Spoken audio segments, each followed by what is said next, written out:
ध्यान दो, इस क्लास में हम बात करेंगे एम्पेयर्स सर्किटल लॉ। ज़रा ध्यान दो, एम्पेयर सर्किटल लॉ बायट-सवर्ट लॉ के कंपैरिजन में एक लॉ है जो मैग्नेटिक फील्ड और करंट का रिलेशन बताता है। ठीक है, अब ये उससे थोड़ा ज़्यादा आसान है। आपसे ये पूछा जाए इस करंट कैरिंग वायर में, जिसमें आई करंट फ्लो कर रहा है, मैग्नेटिक फील्ड कितना है?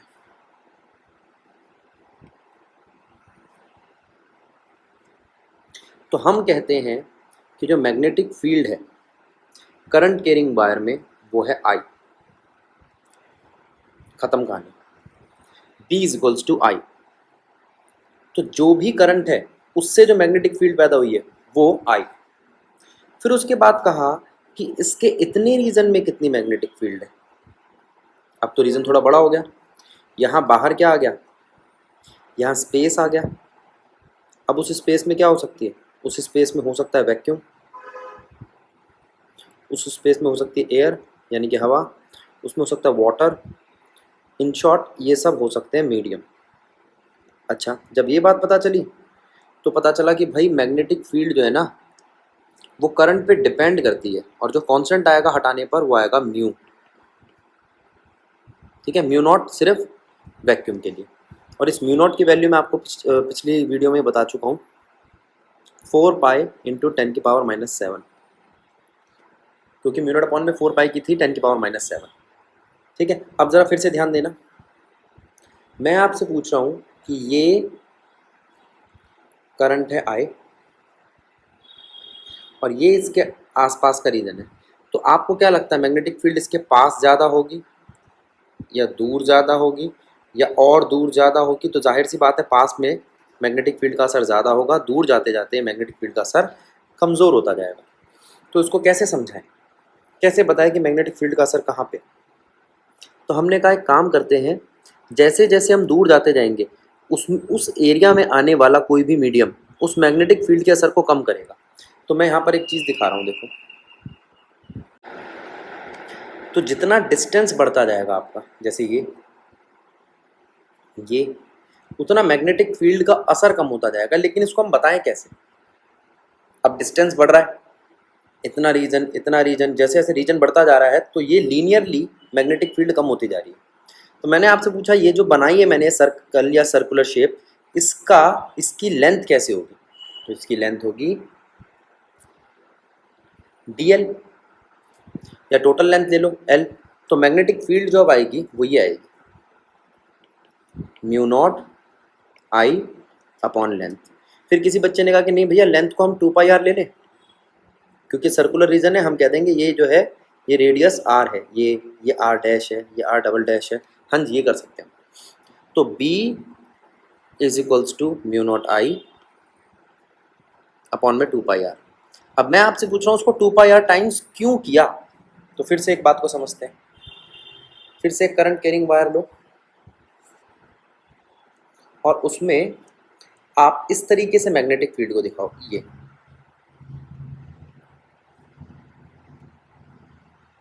ठीक है, और एक बार ये। अब जरा बात को समझना, मैग्नेटिक फील्ड इस करंट कैरिंग वायर, इस करंट आई की वजह से डेवलप हुई है। अब जब यहाँ पे थी तो फुल थी 100%, यहाँ कितनी थी 100। अब यहाँ पर जब बटी तो इन टुकड़ों में बट गई। तो मैंने आपसे कहा जो टुकड़ा है ना ये डीएल लेंथ का टुकड़ा है, डीएल लेंथ का टुकड़ा। इस डीएल लेंथ के टुकड़े को कितनी मैग्नेटिक फील्ड मिली? इसको मिली जो पूरी 100 थी डिवाइडेड बाय एल, उसके उतने ही हिस्से कर दिए। जैसे मान लो यहाँ पे 20 हिस्से किए मैंने, तो इस पॉइंट पर पहुंची 5, तो 5 5 5 5 5 अगर आप जोड़ोगे तो फिर दोबारा वो 100 बन जाएगी। अब मैंने कहा और बड़ा एरिया कर दिया, तो तुमने कहा भैया अब डीएल जो है ना यहाँ पर और ज़्यादा हो गए। ये जो डीएल लेंथ है टुकड़ा है, एक हिस्सा है जिसको हमने पहले करंट एलिमेंट बोला था, ये तो और बढ़ गया। कितना है ये डीएल? अब ये 1/100 है, तो जो 100 था उसका एक हिस्सा ही रह गया यहाँ पर। तो अब मैग्नेटिक फील्ड कितनी रह गई? यहाँ कितनी थी 100, यहाँ कितनी निकली 5, और अब कितनी निकलेगी? अब तो एक ही निकलेगी। तो इस तरीके से जैसे जैसे ये रेडियस बढ़ता जाएगा उसका असर कम होता जाएगा। अगर मैं आपसे पूछूं यहाँ पर मैग्नेटिक फील्ड कितनी थी, 100, यहाँ पर कितनी है, अब भी 100 है, बस उसके हिस्से हो गए।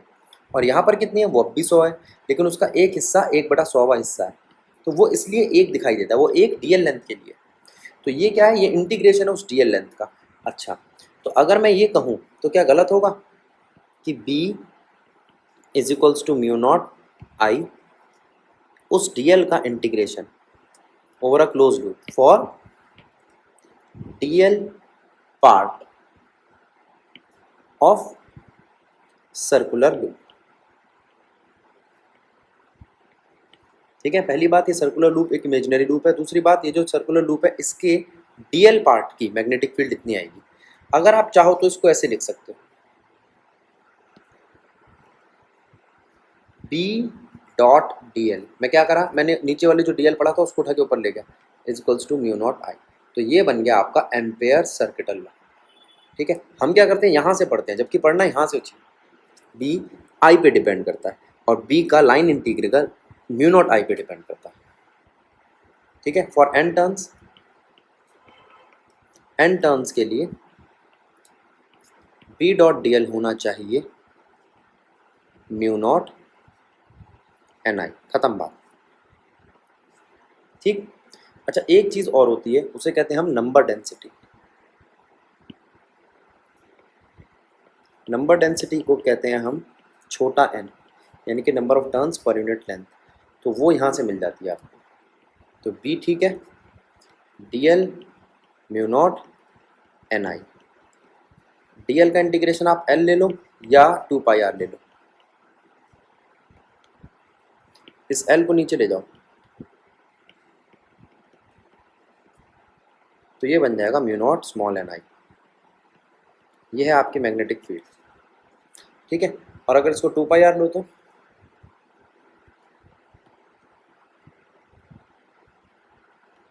भी कोई दिक्कत नहीं है। b mu not an I divided by integration of dl, और dl का इंटीग्रेशन क्या आएगा, 2πr over a close loop. ठीक है, ये बनी आपकी मैग्नेटिक फील्ड। तो ये था एम्पेयर का सर्किटल लॉ।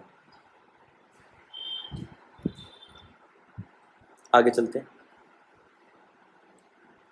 अब ये किस किस चीज़ पे डिपेंड करता है, ये डिपेंड करता है नंबर ऑफ टर्न्स पे, करंट पे और म्यू नॉट यानी कि मीडियम पे। इन तीन चीज़ों पे डिपेंड करता है। ठीक है, एनसीईआरटी देखेंगे अभी थोड़ी देर में हम इसके बाद।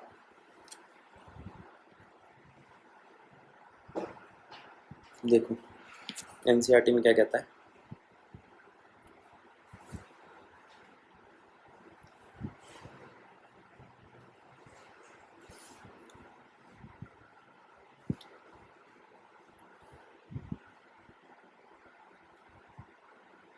ये रहे वो पॉइंट जिन पे ये डिपेंड करता है। आप इसको रीड करो फिर हम आगे बढ़ते हैं।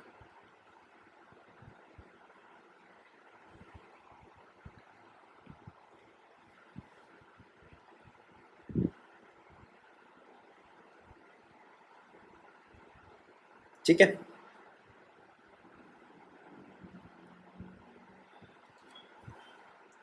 अच्छा अभी तो हमने वायर से दूर की बात करी, अब वायर के अंदर जा रहे हैं, जरा ध्यान देना। ये करंट कैरिंग वायर है।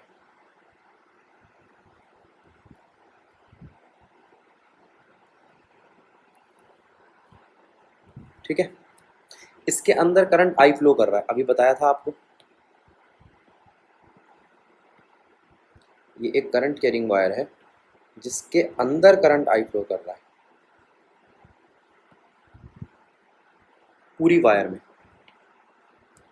अच्छा, पूरी वायर में करंट आई फ्लो कर रहा है तो इसका मतलब क्या हुआ, यहाँ पर इतने रीजन में पूरा करंट नहीं होगा। कितना होगा वो तो डिपेंड करता है इसके एरिया पे। यहाँ पर पूरा करंट होगा,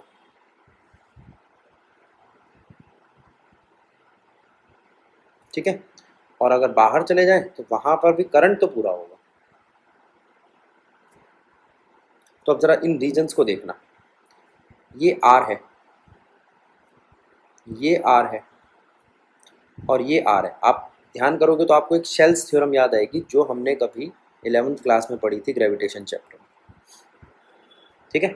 तो ये इस वक्त जो आर है ये बाहर निकल गया, ये आर छोटा है और ये आर बराबर है रेडियस ऑफ वायर के, area of cross section of wire के, ठीक। अच्छा, तो अब हम बात कर रहे हैं आपसे मैग्नेटिक फील्ड की due to current carrying wire.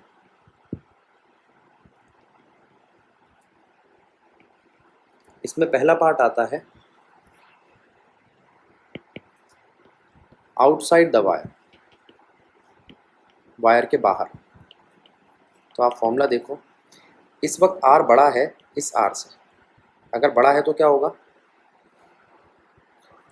Outside the wire B dot D L का फॉर्मूला कुछ ऐसा लगेगा, बी डॉट डी एल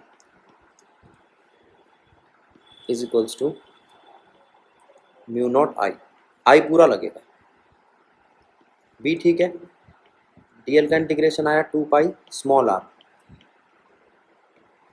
तो मैग्नेटिक फील्ड कितनी आई, म्यू नॉट आई अपॉन में 2 पाई आर।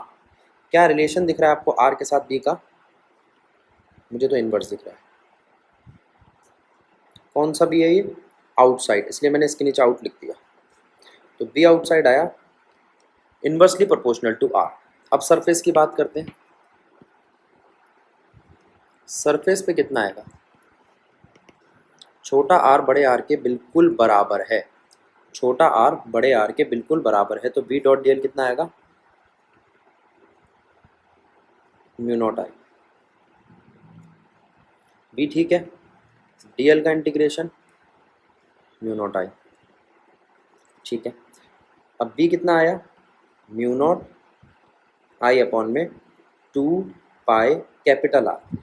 क्या यहाँ पर सब कुछ कांस्टेंट है, हाँ म्यू नॉट कांस्टेंट है, आई कांस्टेंट है, आर कांस्टेंट है, और ये भी कह सकते हो आर मैक्सिमम है, इसलिए बी सरफेस मैक्स होगा, ये सरफेस पे मैक्सिमम होगा, क्योंकि सरफेस से दूर जाओगे तो आर बढ़ने लगेगा और सरफेस के अंदर जाओगे तो आर के साथ साथ करंट भी घटने लगेगा, और यही सबसे इंपॉर्टेंट बात है जो हमें ध्यान देनी है। इनसाइड द वायर, अगर मैं करंट कैरिंग वायर के अंदर जाता हूं तो क्या होगा, पहली बात आर छोटा होगा इस आर से, और इनसाइड द वायर में करंट इनसाइड कितना होगा, करंट इनसाइड निकालने के लिए मैंने करंट इनसाइड को डिवाइड कर दिया उसके एरिया ऑफ क्रॉस सेक्शन से, और करंट सरफेस को यानी कि जो टोटल करंट है उसके एरिया ऑफ क्रॉस सेक्शन से। ये दोनों ही किसके बराबर है, करंट डेंसिटी के, ये दोनों ही बराबर हैं करंट डेंसिटी के, ठीक बात। तो यहाँ से आपके पास करंट इनसाइड आ गया, total current multiplied by R square divided by capital R square. अब इस चीज़ को समझो और करंट के फॉर्मूले में पुट कर दो। हम जानते हैं बी डॉट डी एल क्या होता है,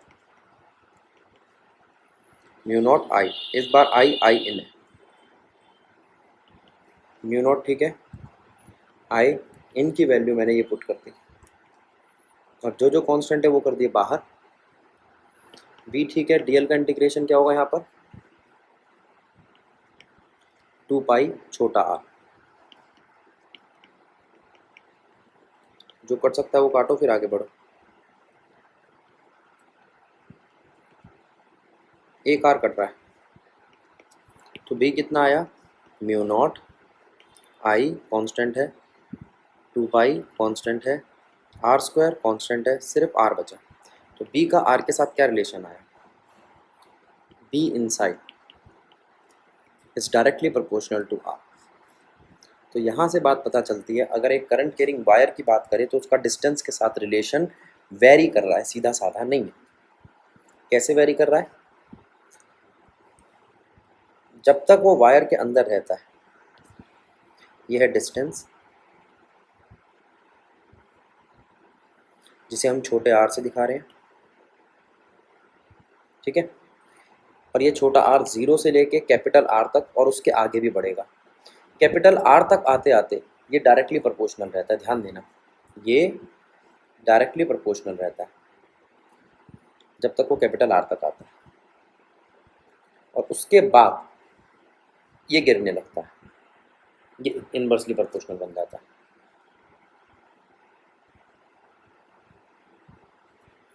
ठीक है, यहाँ पर magnetic field directly proportional to R, यहाँ पर magnetic field inversely proportional to R, और यहाँ पर मैग्नेटिक फील्ड मैक्सिमम।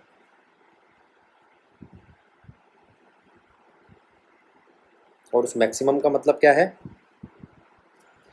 सरफेस पे अगर छोटा r r के बराबर हो तो वो सरफेस पे, ये आउटसाइड द सरफेस, देखो ये आउटसाइड, ये इनसाइड, और ये सरफेस पे, ठीक। ये है magnetic field due to current carrying wire. ज़रा इसको समझो, फिर हम आगे बढ़ते हैं।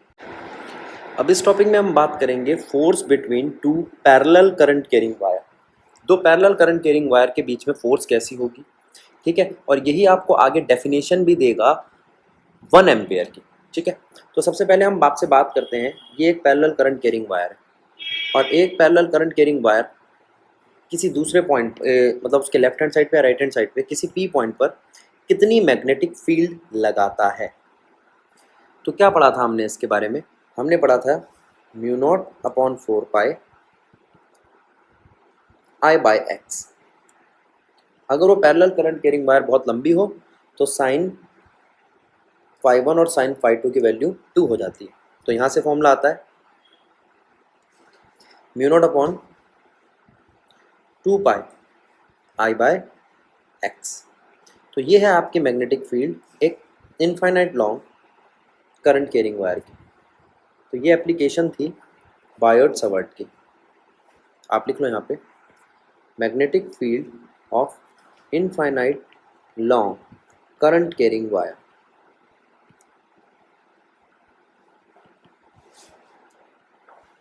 Is this, B equals to mu naught upon में 4 पाई आई बाय एक्स, ठीक है। अच्छा, अब इस वायर को हमने ऐसे देखा, एक करंट कैरिंग वायर तो आपकी ये है और एक करंट कैरिंग वायर आपकी ये है। अब देखो, इस करंट कैरिंग वायर में यहाँ पर करंट है I1 और यहाँ पर करंट है I2। ज़रा ध्यान देना, ये I1 करंट जो है, ये I1 करंट, ये मैग्नेटिक फील्ड इस तरीके से जनरेट करता है। तो इसमें कैसी होगी? अब ये कौन सा रूल लगाया? Right hand thumb rule. Right hand thumb rule कह रहा है ये मैग्नेटिक फील्ड की डायरेक्शन है। अब ये घूमते घूमते यहाँ आई और ये इसके लिए तो बी इनसाइड लग रहा है, B1 इनसाइड लग रहा है। आओ बना देते हैं। यहाँ पर मैग्नेटिक फील्ड की डायरेक्शन देखना आप, ये है B1 और B1 है कितनी? इनसाइड। अब यही केस मैंने इस वाली वायर पे लगाया, तो यहाँ से तो मुझे आउटसाइड लग रहा है, तो इस पे लगने वाली मैग्नेटिक फील्ड है B2 और B2 है आउटसाइड। तो B1 इनसाइड B2 आउटसाइड। अब आपको लगाना है फ्लेमिंग का लेफ्ट हैंड रूल। अब कोई बच्चा कहे कि भैया मुझे ये वाला रूल नहीं लगाना, राइट हैंड पाम रूल लगाना है, तो वो भी आप लगा सकते हो। अगर मैं इसकी पाम बनाता हूँ, ये थंब है, ये इसकी पाम है, ठीक है। तो पाम इसकी ऐसी आ रही है कि नेल्स दिखाई दे रहे हैं, यानी कि इनसाइड, इस तरफ इनसाइड, इस तरफ आउटसाइड। ऐसा ही यहाँ होगा, इस तरफ आउटसाइड और इस तरफ इनसाइड, ठीक है। तो पहले तो हमने ये समझा, उसके बाद फोर्स लगाई। फोर्स कहाँ लगेगी? देखो, इसकी फोर्स लगेगी इधर by Fleming left hand rule, और इसकी फोर्स लगेगी इधर by Fleming left hand rule. तो एफ की 1 से लेके 2 तक जो फोर्स लग रही है वो ये है, और एफ की 2 से लेके 1 तक जो फोर्स लग रही है वो ये है। डायरेक्शन समझो आप। तो इससे पता चल रहा है ये एक दूसरे को अट्रैक्ट कर रहे हैं। अट्रैक्ट कर रहे हैं तो थोड़ी देर बाद ये कुछ ऐसी वायर्स हो जाएंगी कर्व्ड। क्यों अट्रैक्ट कर रही थी? इसलिए। ठीक, अब मेरी बात सुनो, यहाँ पर फॉर्मूला क्या था आपका? B is equals to B1 is equals to mu naught upon 2 pi I1 by x. ठीक है, B2 क्या था? Mu naught upon 2 pi I2 by x. तो B1 आ गया, B2 आ गया, ख़त्म कहानी। अगली चीज़ क्या है? फोर्स निकालनी है। फोर्स जो 1 2 पे लगा रहा है वो कितनी है? वो है बिल। फोर्स का फॉर्मूला याद करो, मैंने आपको स्टार्टिंग पहली वाली वीडियो में कराया था, बिल, BIL। अब B कौन सा लग रहा है? 1 से 2 वाली पे B लग रहा है 2 और I लग रहा है 1। देख लो आप, B लग रहा है 2 और I लग रहा है 1। इस हिसाब से ये फॉर्मूला बना। फोर्स 1 to 2 पे B2 I1 L। B2 का है? B2 तो B2 है, जिसकी वैल्यू है म्यू नॉट अपॉन 4 पाई mu naught upon 2 pi I2 X I1 L। ये है F122। ठीक है, इसी तरीके से F221 क्या है? Mu naught upon 2 pi I1 by x I2 L। इसका मतलब सेम। कैसे आई? फिर वही बिल का फॉर्मूला लगाया, चेक कर लो आप। F122 is equals to B1। B1 क्या है? ये I2 दे रखा है और L। ठीक है, तो यहाँ से अगर मैं आपसे कहूँ कि फॉर 1 यूनिट या 1 मीटर लेंथ वायर, 1 मीटर वाली वायर के लिए L1 हो जाएगा, और अगर L1 है तो F122 is equals to F221 is equals to mu naught upon 2 pi I1 I2 by x. यहाँ पर x क्या है? x है इनके बीच का डिस्टेंस। ज़रा ध्यान देना, ये दोनों फोर्सेस इक्वल नहीं है। इक्वल सिर्फ मैग्नीट्यूड में, डायरेक्शन में बिल्कुल नहीं है बेटा इक्वल। ये ध्यान रखना। डायरेक्शन कैसे निकालोगे? फ्लेमिंग लेफ्ट हैंड रूल से। By Fleming left hand rule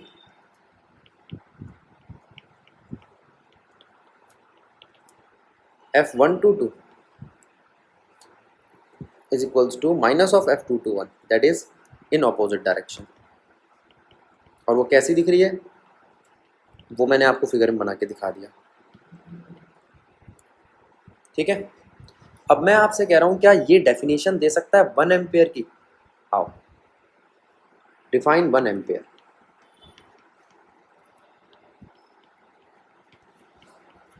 अगर इस फॉर्मूले को लिखूं मैं, F equals to mu naught upon 2 pi I1 I2 upon में x, तो डेफिनेशन क्या बनेगी? अगर same current carrying wire, same current carrying wires.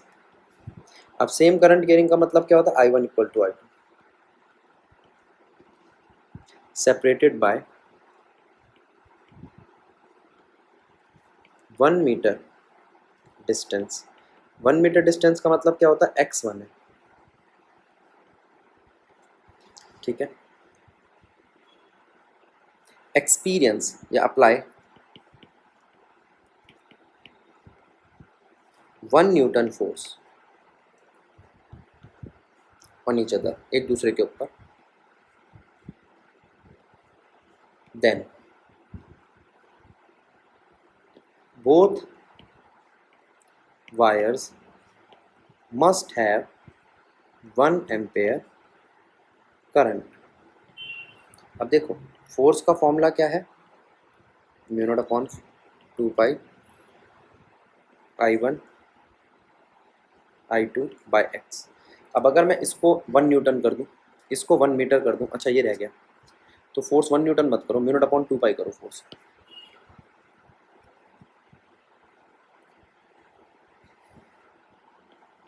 Mu naught upon 2 पाई कितना होता है? हाँ, ट्वाइस ऑफ 10⁻⁷ बताता हूँ कैसे। तो अब यहाँ से आप कह सकते हो कि अगर ये हो फोर्स और इनको मैं अगर 1 एम्पेयर रख दूँ, इसको भी 1 एम्पेयर रख दूँ और इसको भी 1 मीटर रख दूँ, तो फोर्स कितनी आएगी? म्यू नॉट अपॉन में 2 पाई। म्यू नॉट अपॉन में 4 पाई होता है 10⁻⁷, तो म्यू नॉट अपॉन में 2 पाई क्या हो जाएगा? उसका डबल, यानी कि 2 × 10⁻⁷ न्यूटन। अगर इतनी फोर्स है दोनों वायर्स में, तो वो दोनों वायर्स 1 मीटर कैरी करती हैं, जो 1 मीटर के डिस्टेंस पे है। अब मेरी बात सुनना, अगर पूछे आपसे ये कैसी वायर है, ये पैरेलल वायर है, और force between two anti parallel wire,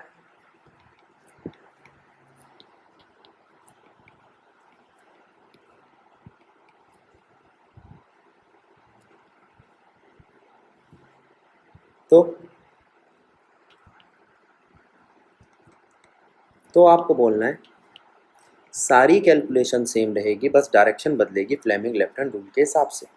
देखते हैं कैसे। ये करंट कैरिंग वायर है, ये करंट कैरिंग वायर है, एक में करंट ऊपर जा रहा है, एक में करंट नीचे जा रहा है, ठीक है। जिसमें करंट ऊपर जा रहा है उससे लगने वाली मैग्नेटिक फील्ड यहाँ पर आएगी बी इनसाइड, और जिसमें नीचे जा रहा है उससे लगने वाली यहाँ पर मैग्नेटिक फील्ड वो भी आएगी बी इनसाइड, B2 इनसाइड। तो B1 भी इनसाइड है, पिछली बारी B1 और B2 दोनों इनसाइड नहीं थे, इस बार दोनों इनसाइड है। तो इससे डिफरेंस क्या आएगा? फ्लेमिंग का लेफ्ट हैंड रूल लगाओ आप। फ्लेमिंग का लेफ्ट हैंड रूल, इस पर जो फोर्स लगाएगा वो आएगी बाहर, F जो 1 पर 2 से लग रही है, और यहाँ पर जो आएगी वो आएगी बाहर, F जो 2 से 1 पर लग रही है। ख़त्म कहानी। तो ये वायर थोड़ी देर बाद ऐसी कर्व्ड हो जाएगी। अब ये अट्रैक्ट नहीं कर रही, रिपेल कर रही है। तो दो parallel current carrying wires attract करती हैं, तो anti parallel current carrying wires repel करती हैं। ये तो हुई इनकी डायरेक्शन। मैग्नीट्यूड सेम रहेगा, फोर्स का फॉर्मूला बनेगा वही BIL, और उसको सॉल्व करने के बाद बनेगा म्यू नॉट अपॉन में 2 पाई I1I2/XL। ठीक है। यहाँ पर L लेंथ जनरली 1 मीटर लिए जाता है। अगर क्वेश्चन में दिया है तो आप उस क्वेश्चन के हिसाब से चलेंगे। ठीक है। तो यहाँ पर हमने बात कर ली आपसे पैरेलल करंट कैरिंग वायर की।